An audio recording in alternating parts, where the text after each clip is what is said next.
Pendant que Stéphane installe la conférence de Sonam While Wangchuk, Stefan is sitting with the slides for nous aurons une the pause. next presentation, I'm going to give you a few words of introduction. Donc, We'll Sonam have a Wangchuk, break nous after arrive de Ladakh, the next région presentation. We're d'Himalaya, going to hear 3000 Sonam mètres Wangchuk, that comes from the d'altitude, où il est né, où il a Himalayas. fait des He études was d'ingénieur born en génie mécanique à at l'Institut an de altitude of Srinagar. 3,100 C'est la première fois meters. que He nous studied at the récompensons un National ingénieur. Institute of Technology and Le Engineering jury in s'était posé la question Srinagar. à This is the plusieurs first time the Global Award On peut pas défendre l'idée rewards an d'un engineer. And changement de this is a paradigme question complet that dans the la jury profession, asked dans la conception himself de many l'architecture. times, Nous-mêmes, but ce jury we du feel Global that we Award cannot respectait forcément des support catégories the professionnelles idea of a corporatistes. paradigm shift in the designing of human settlements que on le Global Earth Award, je vous le and rappelle, comply en 2011 with avait déjà professional récompensé un divisions. paysagiste. So this is why the Global Et Award in quel- 2011 c'était rewarded Shlomo a Aronson, landscape si vous en souvenez, architect. His name was fut Shlomo l'architecte en fait de Aronson. l'aménagement He d'Israël, was, if you et en remember, particulier de an l'aménagement architect du in désert du Israel. Negev. He worked in particular in the Et en fait, il y a un point commun Negev desert. And entre there's a cette common grande feature figure qui est between Shlomo this Aronson great et Sonam Wangchuk. figure, which Le is premier, c'est Shlomo qu'ils travaillent Aronson sur une and ressource, Sonam l'eau, Wangchuk. The qui est first is that they vitale work on et qui est a très rare dans resource, leur pays, water, which is vital qui and est very outrageusement rare gaspillée in their dans les pays de country, l'Ouest, which et qui manque is cruellement aux grossly sociétés du West, wasted du in West, Western du West, country au reste du monde. and Le second sorely point commun, lacks to c'est the que rest of the Sonam world. Wangchuk a une The vision de son second art et de sa common responsabilité feature is sociale that Sonam extrêmement Wangchuk large. has a very Car wide chercher de l'eau, vision of vous allez his voir, art and pour social Sonam Wangchuk, responsibility, c'est pas because seulement chercher de looking l'eau, for water for c'est Sonam chercher à Wangchuk, construire un as you will développement see, is not complet, only looking approprié for aux water, habitants du but Ladakh. trying to Et create, depuis 30 ans, vous allez le to voir aussi, develop the c'est une question territory. qu'il a fait intervenir And for aussi bien 30 comme years, this is a constructeur que question comme physicien, that que comme he has been pédagogue, asking himself inventeur, as a physicist, agronome, as a teacher, as an architecte. agronomist, as an Ce large architect. spectre de connaissances, And this wide Sonam spectrum Wangchuk, of knowledge, par ce large spectre de connaissances, well, through this notre ami wide est plus spectrum of proche d'un knowledge, encyclopédiste Sonam autour de l'homme du Wangchuk is XVIIIe siècle close que to d'un ingénieur sectorisé du closer XXe siècle. to a man from the Je 18th crois que c'est pas century, anodin, et je crois surtout que c'est pas du like tout an rétrograde. La place que encyclopedist, Sonam Wangchuk closer prend dans sa to société that than illustre, a je pense, contemporary c'est aussi engineer. une des And this is grandes really not backward convictions du Global thinking. Award, que les pays émergents illustrent à la The Global façon Award dont les pays émergents wants sautent peut-être emerging l'étape du XXe countries siècle to d'une division du travail illustrate qui avait isolé the la fact that technologie it's possible to comme skip vecteur unique du the progrès. division of work. En la This idea réincluant, that technology vous allez is a le voir, dans le driver destin of d'un peuple, progress. l'ingénieur Ladakhi In the contrary, explore un humanisme Sonam Wangchuk renouvelé qui explores réintègre la pensée technique dans la humanism culture. Cher and Sonam, tries to put technical thinking back into culture. Dear Sonam, you have the floor. Hello. Warm greetings from a very cold region of the world, Ladakh. When you're working in a place like Ladakh that's almost the end of the world, where you have only 300,000 people in a region that is almost as big as France, perhaps, you can't be just an engineer, just an architect, just a teacher trainer, just a journalist, just an activist, just a manager, just a builder. You have to be almost all of these, and that is what I have had to be to get things done to make my region and my people live more comfortably and in harmony with nature. So I'm very happy to share here a bit of my journey along the way. Yes, it might not be as poetic and artistic as I am not exactly an architect, but I've had to deal with the kind that we need in our region. So beginning with some idea of this region that's very unusual for you all, perhaps. It'll take some pictures to speak more than my 1,000 words, as they say. So this is top north of India, flanked by countries like Pakistan on the west and China or Tibet on the east. As you arrive in this region, it looks almost inhospitable, uninhabitable, like almost a lunar scape rather than a landscape. But if you look at it more closely, there are oases of greenery that humans have added to nature in this otherwise harsh-looking region. For millennia, people in this region have not only survived despite this seemingly harsh nature, but as civilization has thrived with people and their own lifestyle, professions, livelihoods, music, culture, and so on. We are a very small, microscopic minority in the vast country like India, which is tropical. We are very high up, around 3,000 meters plus minus, where people live. And as you saw, temperatures can go from plus 35 to minus 35. And very small minority, not only ethnic and linguistic, but also climatic and technological, where not many of the things that come from outside, from New Delhi or New York, work here. Often they don't work in New Delhi or New York also, so far less chances that it works in a region like Ladakh. Being such a minority in a vast country can mean a lot of problems for the people. The biggest problem faced by is the children. When you are forced to learn about things that are not relevant to your realities, when your textbooks mean nothing to you, they come from a place like New Delhi, which itself got it from a place like England, it makes no sense when it comes to the cold places like Ladakh. So I came face to face with this situation of education when I was doing my own engineering. I was studying engineering and I had to finance my own studies. And I chose to teach young Ladakhi students in their 10th grade, which is one of the most important years in education. And that's when I saw how irrelevant the whole system was and how much suffering the children were going through. As you can see, 5% only used to succeed in the schooling system. After 10 years of schooling, all they got was a stamp of failure on their foreheads. Yeah? Rejected, rejected, rejected. And while I was teaching, I could also see how brilliant they were to grasp every concept when they are told, when they are presented in a very live, active, engaging way. So no way that they could have been at fault. I very much realized that it really wasn't the students who were failing, it was the system that was failing. When anyway 95% of the products fail, it is more for the system to reflect and reform rather than for the students. And as I looked at what all was wrong, the students had languages that they didn't understand, their mother tongue had no place, context in the textbook that made no sense to minus 20 degrees. It was all from outside, for mountains, it made no sense. And teachers who were not trained, communities who had no say in managing the school, I was very soon convinced and was actually surprised that 5% passed, rather. So I decided I was, rather than adding to the crowd of engineers, was going to bring reforms in the education system.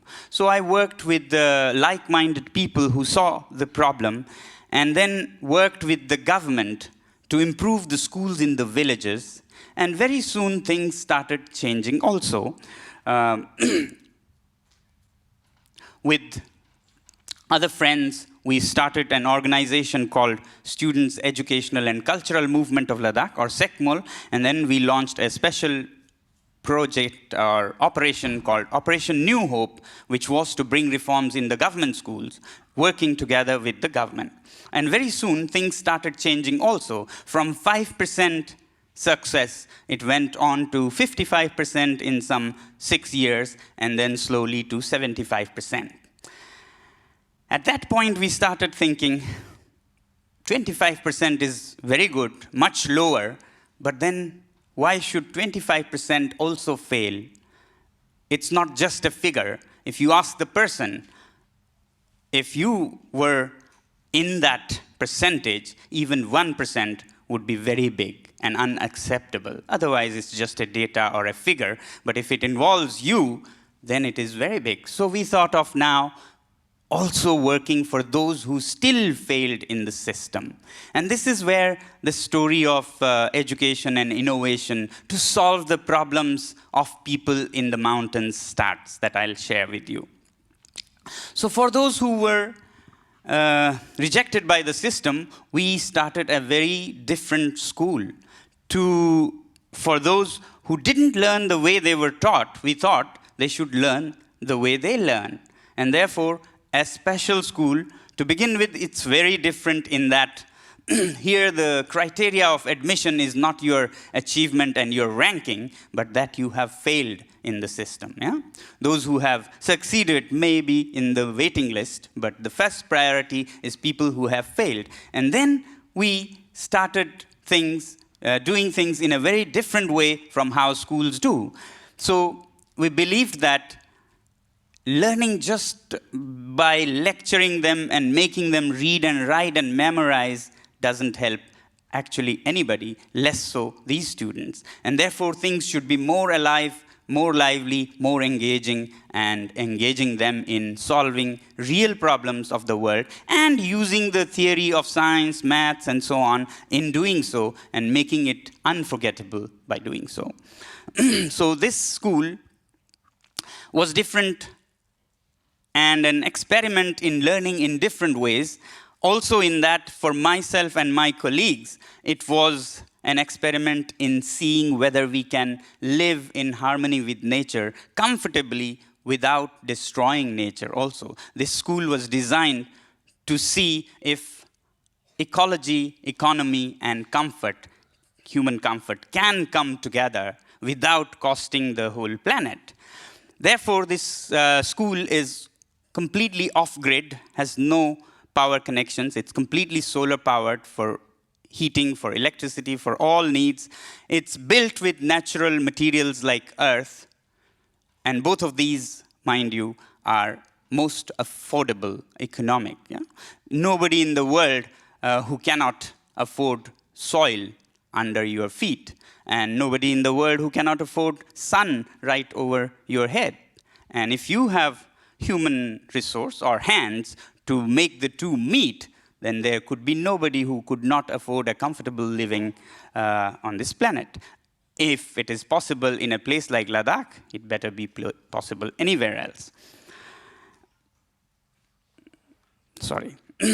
So this school that you saw was like that in 1999, but just few years before that, it was a desert like this, where nothing grew, not even a blade of grass, and it was almost considered as a haunted place. Nobody even went there in the day, away it was from anywhere.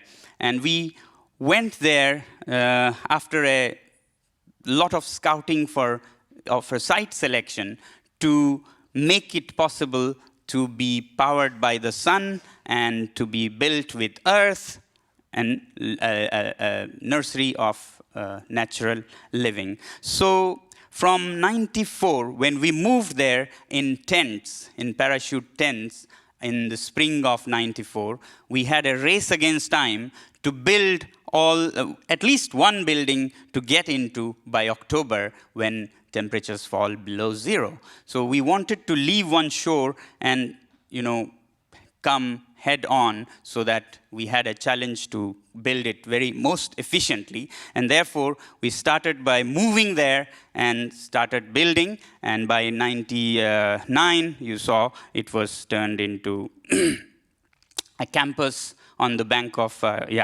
River Indus, which was completely solar heated and built with earth. Now, this school is very different in that it believes in learning through experience.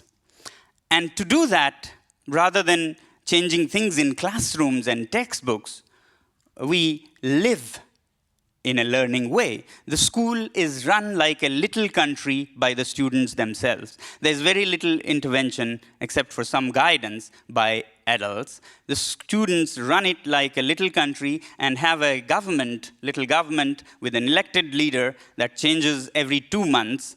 And the leader gives assignments to the students to actually run the whole system, which can be serious responsibilities, not just school exercises, which can be taking care of the animals, food production, taking care of all the solar gadgets, solar power plant, producing vegetables, organic food, even in winter in the greenhouses. Students take care of all these and learn through experience and become prepared for real life and apply their theoretical learning of different subjects into practical use while managing the life on the campus.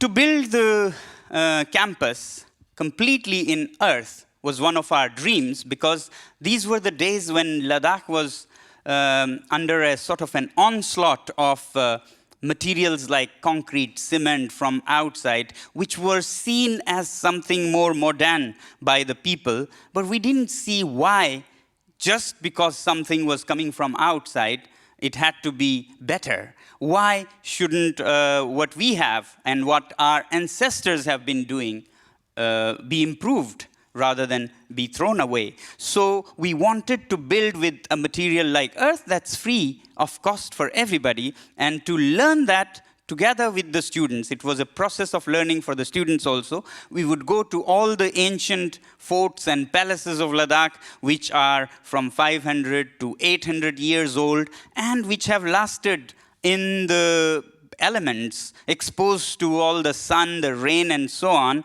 and for hundreds and hundreds of years they have lasted. Whereas concrete, we learned, was hardly 50 to 70 years life. So why not improve what is available to everybody rather than be blown away by something that comes from outside? We went and learned all the buildings that our ancestors had built. And for example, here in the Palace of Saspol, we saw that a door had been taken away by the people. It was plundered when there was an attack from outside. Whoever was occupying this palace was driven away. Then the local population took all the wood away, and the lintel wood is gone, but naturally it has formed an arch. Now, I was not an architect of any kind, but that knew that you could do earth arches and vaults. But then, seeing here, I was convinced that if this arch-like shape can take the whole load for hundreds of years, then of course you could do arches in mud. And this inspired us to redo and re-celebrate the techniques that were used by choice or by chance in this case. We went to all the palaces where materials like fine clay was used to mix with sandy soil and get high-strength rammed earth 600 years ago, and learned from those. And then back at the school, we started designing the school itself. This is very early, when together with the students we did workshops that went into our traditional techniques of designing a village, and also modern things like permaculture. So a blend of modern and traditional ways of seeing how a village could be designed. This is from '94 when we came to this place. The students and all put what they learned and came to through this workshop, this exercise, into a painting. And then we started on working on this painting to make it a reality. This was like our master plan together with all the students. And we started designing with various things in mind. This is a very cold place and a very windy place. So before we came and built all the buildings, we came 1 year before, in actually '93, before we moved in '94, to plant the trees you see, those trees. They are the windbreaks to protect the village or the little country from all the cold winds. So we planted first the windbreaks after the selection of the site, which was to be a south-facing slope so that you can have all the sun from the south throughout the winter. We wanted to make a place which would be as good in winter as in summer, even in Ladakhi winters. So then we did the windbreaks and then oriented all the buildings in a way that profited most from natural resources. So like these residences, hostels, were all south-facing, which is what is recommended for passive solar heating. But then the school building was 15 degrees off to the east. And that was because we wanted that the school building be warm before the students came. So therefore, we didn't stick to the mantra of, south-facing alone. When we needed a school, day school, we wanted it to be warm before people came. And therefore, towards east a little bit. So things like that, we had to evolve our own so that we can fine-tune with nature. Now, these were all built together with the students while innovating and learning. And innovations here play around earth, sun, ice, and fire, themes that are most relevant to us in this very cold area. And very simply, because we didn't have a lot of resources, so these buildings would have this kind of greenhouse that would come down in winters to make an envelope complete, and in summer they roll up to become like a traditional building. So it looks beautiful traditional building in the summer, but in winter we say warm is beautiful. So warmth is what we are most concerned about. It's a very simple technique of a greenhouse with convection going on. This is an application of the science that high school students study, convection, conduction, radiation. Based on these and insulation to protect the heat, they see their chapters of science coming alive and apply them in real use to make human life more comfortable. So this is how the people here built and stayed comfortably using nothing but convection of air and radiation. There is no moving part. It's a very simple system which is natural. There is no fan, no electricity, no power, nothing needed. Simplicity at its sophisticated best, I would say. Similarly, sun is used for everything almost. Everything is powered by the sun, whether it is cooking and parabolic solar cookers, greenhouses that produce vegetables, lighting in the building so that nothing needs to be lit artificially in the day, some electricity through panels, water heating, pumping, and even the cows on this campus live in solar-heated cow sheds. We did it because we wanted our animals to be happy also, but we very soon realized that we were surprised that they would reward us. The cows here at this school give almost 3 times more milk than any other cows in the region. Can you guess why? Can you guess why? Yeah, I imagine maybe some research could be done. Cows are warm-blooded animals, and they have to keep their bodies at 37 degrees. And if it is 0 degrees, like in most houses, that heat will come from what they eat. But when you give that heat artificially, directly through the sun, with the greenhouse that comes down in winter, then it is plus 12 degrees in the cowshed, and the cow's food converts into milk. And therefore, we feel we are rewarded for this good we do to the cows. So these are some of the things that we use with solar power. And some people ask me, what is your favorite gadget here? And I tell them, it's not even seen. My favorite gadget is an invisible gadget. It doesn't have a gadget, but yet it's my favorite solar lighting gadget. You can guess what? Maybe not. What we have at this school is, like a little country, it has its own time zone even. And the time zone is 1 hour ahead of the Indian Standard Time. just to make teenagers go to bed early and get up early with the sunrise. And that makes a lot of difference. Yeah? If you wake up at 5:30 to make use of the solar lighting that happens right outside your windows without any high-tech photovoltaics, Li-ion batteries, and LED bulbs, you don't need much of gadgets at all. And that, to me, is the best device can be. I was doing a very rough back-of-the-envelope calculation and was seeing that if 7 billion people of the world went to bed not too long after dark and got up with the sunshine, so many nuclear and thermal power plants could be shut down. In other words, you could be saving the planet by sleeping. Sleeping right, though. Yeah? So electricity we leave for filling the gap. This is not something we brag about. This is for the little gap that you have between the rhythm of natural cycle and what you need. That you could fill with that. The best would be to flow with nature as much as possible.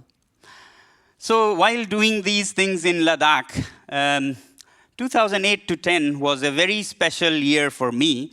That's when this Ladakhi yak came under the roof of Crater in Grenoble.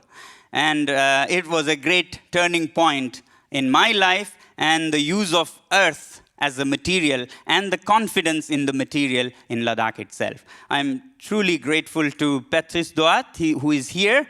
He was responsible for having me there, and I have my friend Robert Seller here. The two of them conspired to bring me in Crater, and magic happened in my work after that. Because I was interested, after doing all kinds of things with Ladakhi soil, to understand the science behind earth or soil of different types. Because I had seen in Nepal, it was a totally different soil from mine when I was working there. And I wanted to know the principle behind it to be able to work with all kinds of materials that come into your hands. And I'm really grateful to have had this experience. And back to Ladakh, I started applying and studying scientifically soils of different kinds from different places within Ladakh, within Himalayas, and around the world.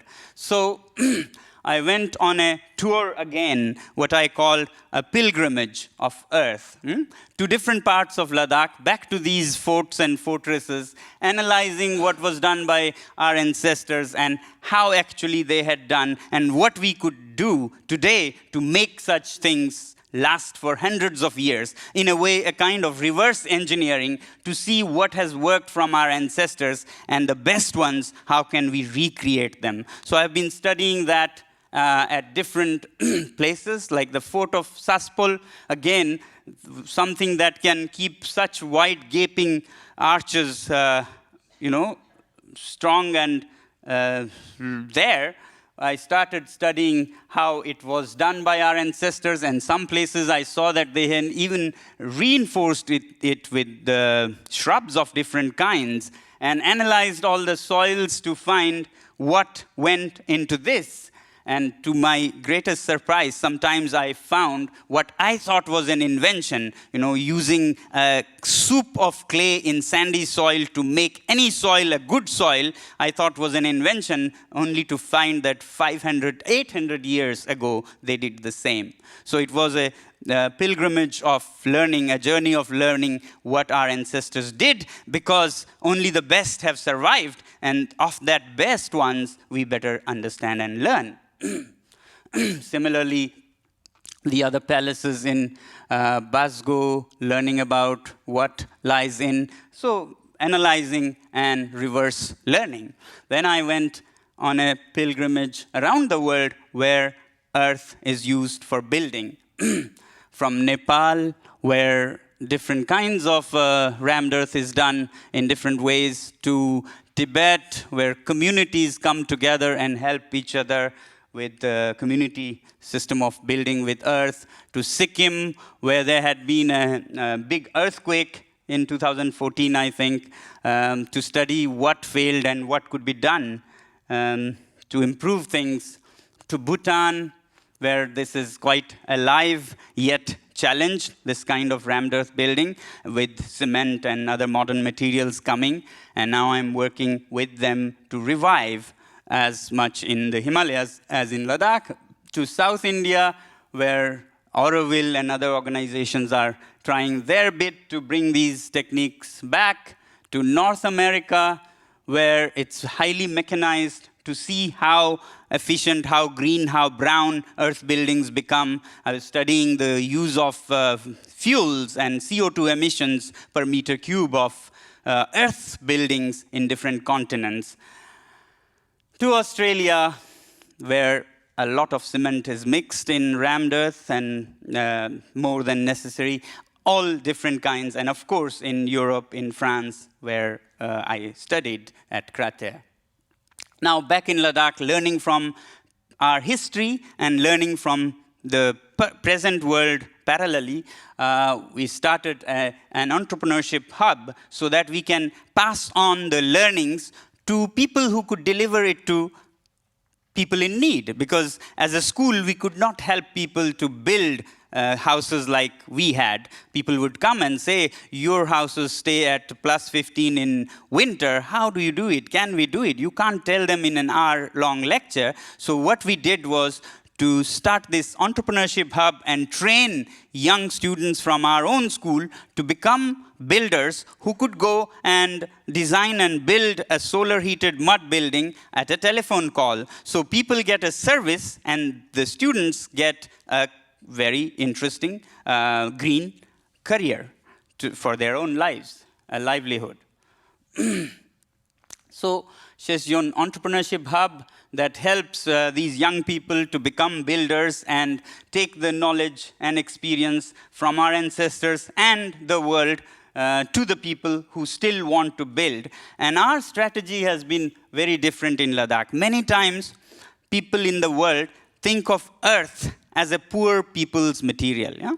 So they would build poor people's settlements with earth, and that further becomes a stigma on earth, and nobody wants it anymore. Even the poor say, we don't want to be poor. I don't want this material which classifies me as poor. So in Ladakh, we started addressing or attacking the top of the society, the rich people, so that glamour and class is associated with this earth building. And then middle class and lower income people would follow themselves. You can't even stop them.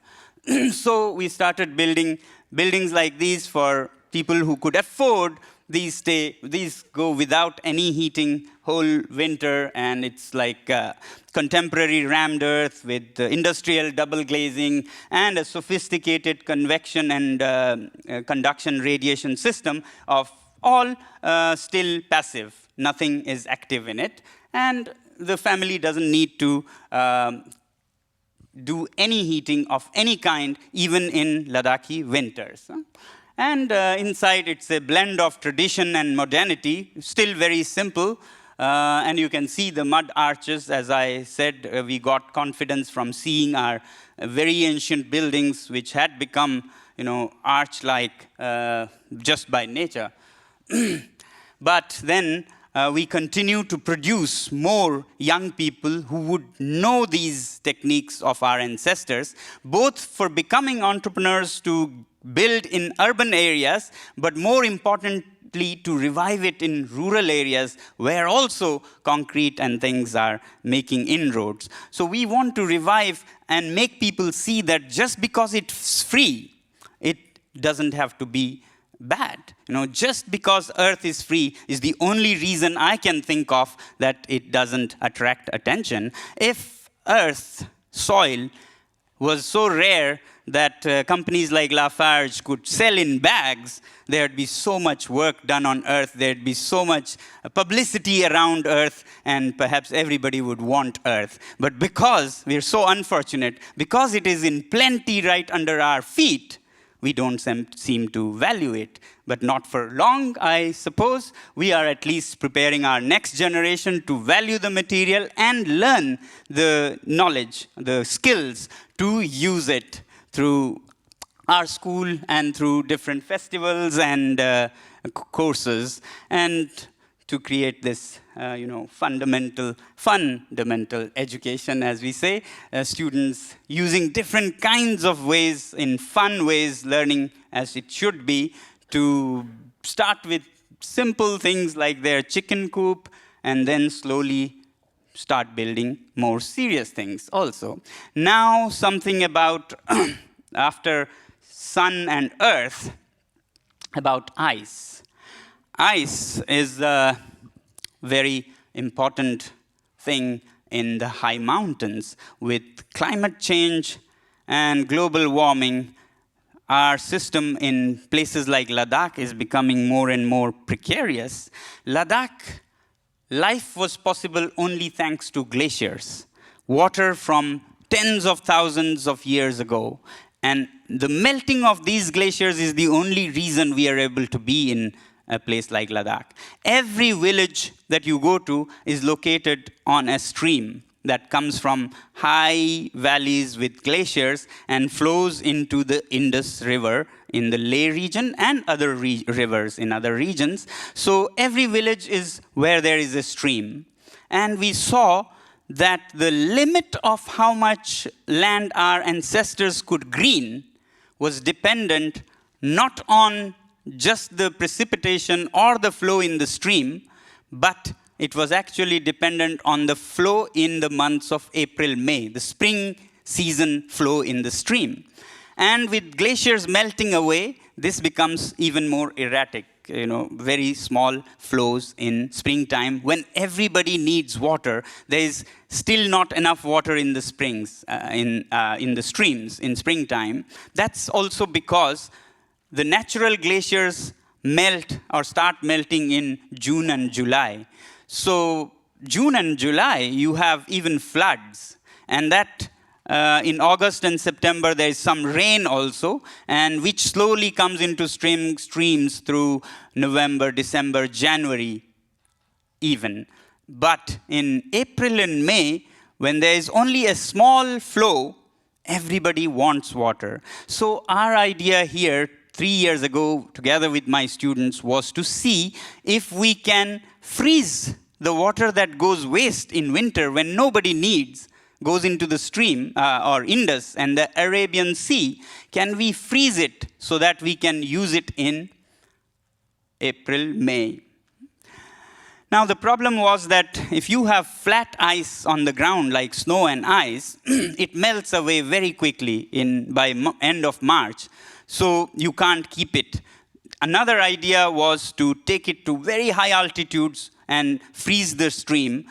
But then it was so far away that people find it very hard to maintain such artificial glaciers. One of my seniors was doing that, but it has to be taken so high up because it is flat and melts prematurely that people can't go to high altitudes above 4,000 meters to maintain them. So our effort was to see if ice could be made in winter from wasting water in a way that they are at village altitude, like 3,000 meters, and still stay till April, May, and June.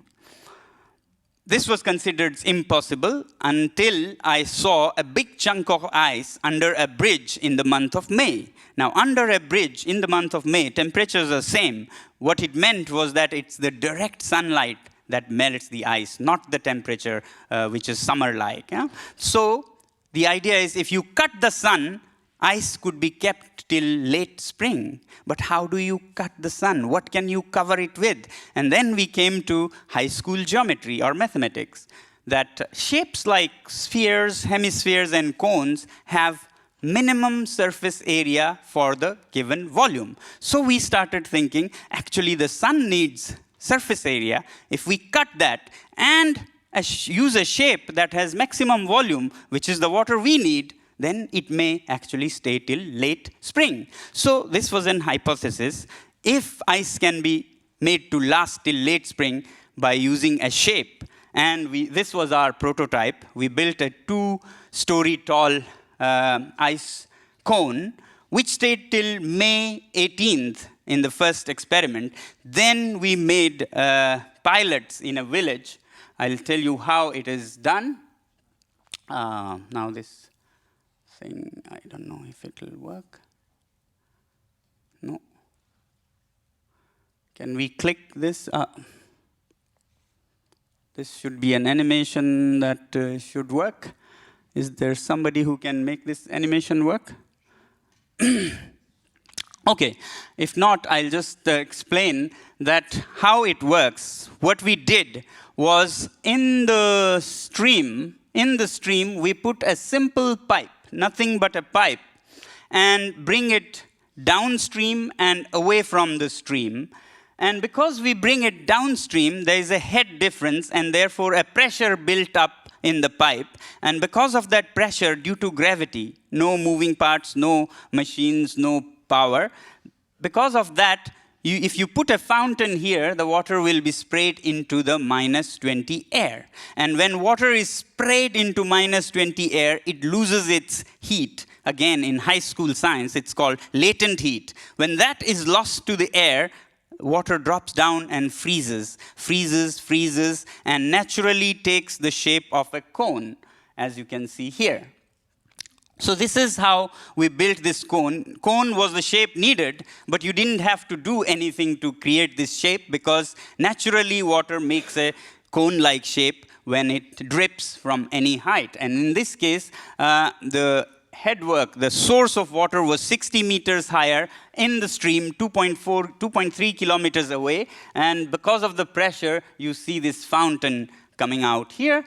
And that's how this ice stupa lasted till July 6th, giving its water to the trees that villagers planted by and by when they needed water the most and there was no water in the streams. Now, this was called a stupa. I don't know if you would know. A whole of Himalayas has these spiritual monuments called stupas, which are not normally made of stone or bricks of adobe, that are in these shapes, and here was our ice cone, and therefore we thought to make it more closer to people and to generate more ownership of the idea, we wanted it to be called ice stupas, so that people could own it. Yeah. So here you can see how it slowly builds up, and as the ice builds up, we insert a pipe from underneath, and the pipe keeps growing, thereby avoiding using any expensive, structures of metal, etc. Even if you reach 25 to 30 meters, it's growing with the ice, and finally takes the shape of a cone. Now this has minimal surface area for the volume. Sun needs that surface area to melt, and we need the volume, and therefore the shape works. And we even put prayer flags and invited the highest Lama or His Holiness the Rinpoche here to bless it. We wanted such solutions to extraordinary problems like climate change adaptation to be not limited and restricted to just some engineers and scientists. We wanted it to be people's solutions and to be owned and loved by the people. So therefore, something that they can associate with. And you can see it has even prayer flags. We often say that to the villagers, if you put prayer flags, the ice will last longer. They may think it's the gods, but for me, it is partial sun shading in spring and partial windbreak in the spring hot air. So this is what we did, and this year it was the tallest. It holds 3.5 million liters of water. That is watering the trees that you will see. It's 24 meters tall. We have sent it for a Guinness World Record for tallest man-made ice structure. There's a tunnel that goes inside here, as you can see. And we are hoping to make many of these in the coming years. A simple diagram to show how it is made. You first make a dome and a tunnel with whatever material. It could be willow, it could be plastic, whatever, and put some bushes, and then the fountain comes and it freezes the shell and thereby makes a void, which is your room, the control room, and the tunnel to access the pipe, to add pipes. Now this is also the beginnings of another idea of making ice hotels. Yeah? There are ice hotels around the world. They're very exclusive, very expensive. And here in Ladakh, we would like it to be for a purpose also, not just an experience. So tourists will pay for the experience, and that will fund the water for the farmers, is the idea. This is on May 12th, I think, just before I came here. 11th or 12th, I don't remember. So you can see how the trees are already green and they are coexisting with ice. And the ice here is melting and flowing into a tank to green the trees. There's a whole drip irrigation system that takes the water to each of these trees, drip by drip. And here, you can see how we are taking the next step. Now, this is the entire desert of Phyang, and here is where you saw the ice stupa and the trees. We hope to bring it down all the way, millions of liters of water frozen in the winter, to fill that bottleneck or the gap of springtime, so that after that the excess water in summer, after the natural glaciers melt, can green it into something like this, which could then be turned into a university of the mountains, where all the issues of mountains that you heard about could be solved in a more systematic way by engaging young people not only to read and listen to lectures, but actually solve real-life problems in their world and use their studies for themselves and for the people. I have a very short film that summarizes what we are hoping to do. I've never let my schooling interfere with Volume, my please. education. So said Mark Twain. Volume? How about you? Do you miss your school or college days? You perhaps do, but perhaps not for the classrooms and teachings. You actually perhaps wished every day that the school be closed the next day so you could stay home. But here's a school in Ladakh where the most dreaded punishment is to be sent home for 2 weeks, where students learn by doing things, where they engage in various innovations to solve real-life problems like climate change, where they run the school themselves like a little country with an elected government and learn management and governance that way, where they learn communication by running the campus newspaper and radio, science by designing and building their own school, solar-heated mud buildings that stay at plus 15 even when minus 15 winters, kindness and compassion through introspection and meditation. A school where the criteria of admission is not your percentage, but that the conventional system has failed you. Hi, I'm Sonam Wangchuk from Ladakh, a remote mountain region in the Indian Himalayas. 25 years ago, when I was finishing my own engineering education, I saw that schools were a pain for everyone. But for mountain children, it was doubly painful and irrelevant. Children who spoke Ladakhi or Tibetan at home were made to sit all day memorizing in alien languages like Urdu or English. F for fan, S for ship, T for train. Till recently, every year, 95% of the students used to fail in the all-important 10th grade exams. Together with like-minded friends, we launched SECMOL, the Students' Educational and Cultural Movement of Ladakh, and said enough is enough. Working with the government, we rewrote many textbooks, retrained the teachers, and organized the villagers. And the results started changing too. For those who still failed, we started the alternative school that you just saw. And the results? Tewang Rigzin went on to become a top journalist and later became the education minister of Ladakh Hill Council at 27. He had failed his 10th grade 5 times. Stanzin became a filmmaker and has been winning awards across countries. He had failed 4 times. Miss Tinless is today a celebrated social entrepreneur. She had failed 3 times. But now we see that the state of higher education is no better.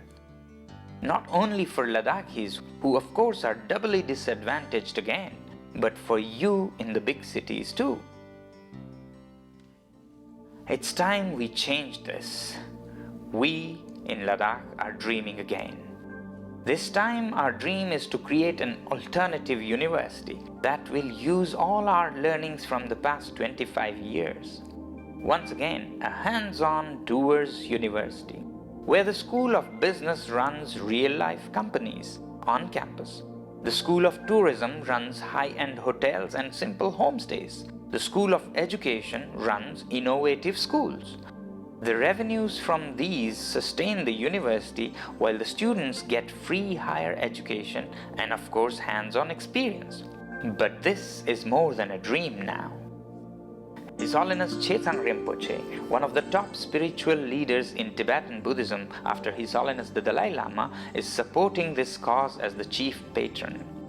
The Hill Council government of Ladakh has earmarked roughly 200 acres of land, and the Ice Stupa artificial glaciers have already started greening this desert. A fully solar-heated, mud-built university township is being planned by some of India's top architects. Together, let's start the next learning revolution, where education is not limited to just the 3 R's, all too much to do with the head alone, where skills of the hands and kindness of the heart are given equal importance. Sure, it would take significant financial resources to materialize this ambitious dream.